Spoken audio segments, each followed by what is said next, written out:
오늘 말씀은 이사야 40장 1절에서 11절입니다. 키워드는 위로하라 위로하라 오신 목자 음성을 듣는 양들입니다. 너희의 하나님이 이르시되 너희는 위로하라 내 백성을 위로하라 너희는 예루살렘의 마음에 닿도록 말하며 그것에게 외치라 그 노역의 때가 끝났고 그 죄악이 사함을 받았느니라 그의 모든 죄로 말미암아 여호와의 손에서 벌을 배나 받았느니라 할지니라 하시니라. 외치는 자의 소리여 이르되 너희는 광야에서 여호와의 길을 예비하라. 사막에서 우리 하나님의 대로를 평탄하게 하라.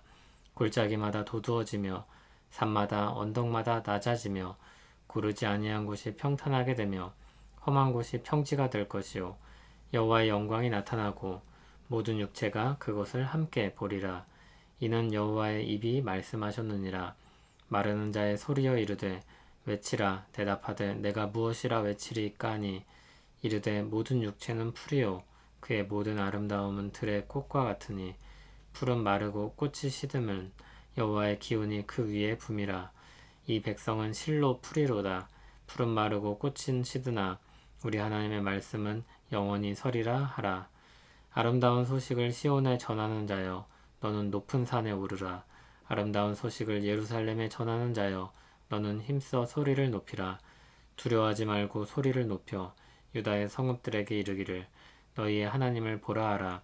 보라 주 여호와께서 장차 강한 자로 임하실 것이요 친히 그의 팔로 다스리실 것이라.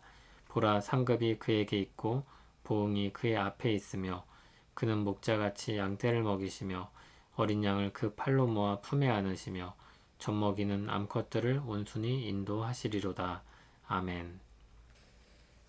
오늘부터 이사야 후반부를 보게 됩니다. 이사야를 두 덩이로 나누면 1장부터 39장까지 한 덩이, 40장부터 66장까지를 한 덩이로 나눌 수 있습니다. 후반부는 위로의 메시지로 시작을 합니다. 너희는 위로하라 내 백성을 위로하라. 이 1절을 본래 어순대로 읽으면 이렇습니다. 위로하라 위로하라 내 백성을 너희 하나님이 말씀하신다. 이사야 1장은 하나님의 백성들의 절망적인 상태가 얼마나 처참한지 밝히며 시작했습니다. 그들은 죄로 인해 절망적인 상태 가운데 있었습니다. 그럼 그들을 향해 하나님께서 내 백성이라고 부르시면서 그들을 위로하라는 말씀을 주고 계십니다. 그들은 비록 죄악으로 인해 바벨론으로 잡혀갈 것이지만 그 날들은 영원하지 않을 것입니다. 회복의 날이 올 것입니다. 2절은 이렇게 말씀합니다. 그 노역의 때가 끝났고 그 죄악이 사함을 받았느니라. 그 백성들에게 돌아올 준비를 하라는 명령이 주어집니다. 광야에서 길을 예비하라. 사막에서 우리 하나님의 대로를 평탄하게 하라. 하나님이 오실 것인데 그 날을 준비해야 합니다. 그날엔 모든 육체가 여호와의 영광을 보게 될 것입니다. 하나님께서 자기 영광을 나타내실 날이 올 것입니다. 6절에서 8절에는 하나님의 영광과 대조되는 사람의 영광이 얼마나 일시적인지 보여줍니다. 모든 육체는 풀과 같고 들의 꽃과 같습니다. 빨리 자라고 시들어버리는 풀과 같고 아름답지만 금방 시드는 꽃과 같습니다. 7절에는 풀이 마르고 꽃이 시들미 여호와께서 주관하심으로 말미암아 일어나는 결과라고 말합니다. 사람들은 유한합니다. 금방 왔다가 사라집니다. 그러나 영원하신 하나님의 말씀이 하나님의 백성들에게 주어집니다. 우리는 비록 연약하지만 하나님의 말씀으로 말미암아 영원을 바라보고 영원하신 하나님의 뜻을 따라 삽니다. 유한한 존재이지만 무한한 존재를 힘입어 영원을 향해 살게 됩니다.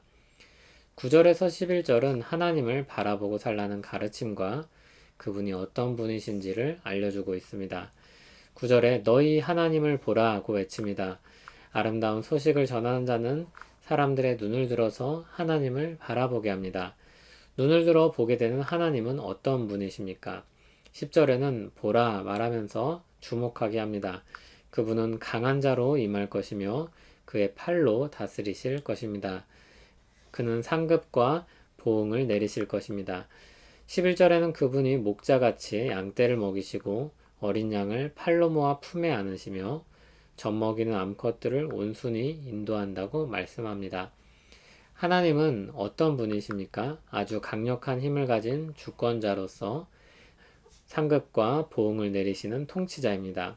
또 한편으로 그는 자기 백성들을 사랑으로 보살피는 목자와 같은 분입니다. 이사야 선지자는 이 하나님을 주목하여 보게 하므로 하나님의 백성들에게 위로를 선포하고 있습니다. 오늘 본문은 신약 성경에서 굉장히 여러 곳에서 인용된 말씀입니다. 그 중에 광야에서 외치는 자의 소리였던 세례 요한의 외침이 잘 알려져 있습니다. 그는 주의 길을 준비하라는 말씀을 따라서 외치며 그 준비를 회개로 적용하고 있습니다. 주의 오실 길을 준비하는 것은 바로 회개였습니다. 회개하고 돌아오는 백성들을 그들에게 오시는 하나님께서 맞아주실 것입니다. 그렇게 자기 백성들을 향해 오시는 분은 성경이 너무나도 분명하게 가리키고 있는 것처럼 예수 그리스도이십니다. 회개하고 돌이키는 백성들에게 그분이 위로가 되실 것입니다. 모든 죄악의 비참함으로부터 그들을 건지실 것이기 때문입니다. 그리고 그분은 이사야 선지자를 통해 예언된 대로 자기 백성들을 먹이시고 보호하시고 인도하실 것입니다. 예수님은 자신을 가리켜 선한 목자라 말씀하시며 그가 자기 양을 안다고 말씀하셨습니다. 그가 자기 양을 안다는 것은 피상적인 알미 아닙니다. 그저 이름 정도 아는 정도가 아닙니다. 각 양이 어떤 성격인지 어떤 상황인지 깊이 아는 것입니다. 그들의 죄악으로 말미암은 비참한 상태까지도 아십니다. 그리고 그 양들을 위해 목숨을 버리십니다.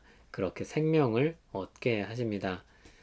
그들에게 영원한 생명을 주실 것입니다. 그리고 그들을 먹이시며 모으고 품에 안으시며 인도하십니다.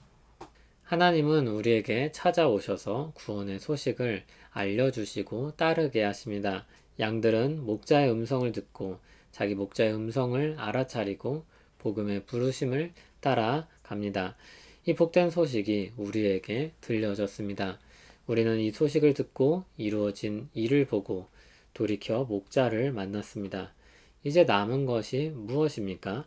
목자의 인도를 따라서 사는 것입니다. 자기 목숨을 버려 자기 양을 구한 목자라면 우리 인생은 어떤 보호와 보살핌을 받겠습니까? 주님은 우리로 하여금 풍성히 얻게 하려고 우리를 구원하셨습니다. 그 은혜 가운데, 보살핌 가운데, 인도하신 가운데 또 한 주를 힘써 살길 원합니다. 하나님 아버지, 우리에게 가장 큰 위로를 주셨습니다. 죄악으로부터 우리를 건지시고 그 안에서 새 생명을 가진 자들로서 살게 하심을 감사합니다. 위로의 외침이 우리 마음을 울려 하나님의 사랑의 보살핌을 느끼며 우리에게 주어진 하루하루를 살게 하옵소서. 예수님 이름으로 기도합니다. 아멘.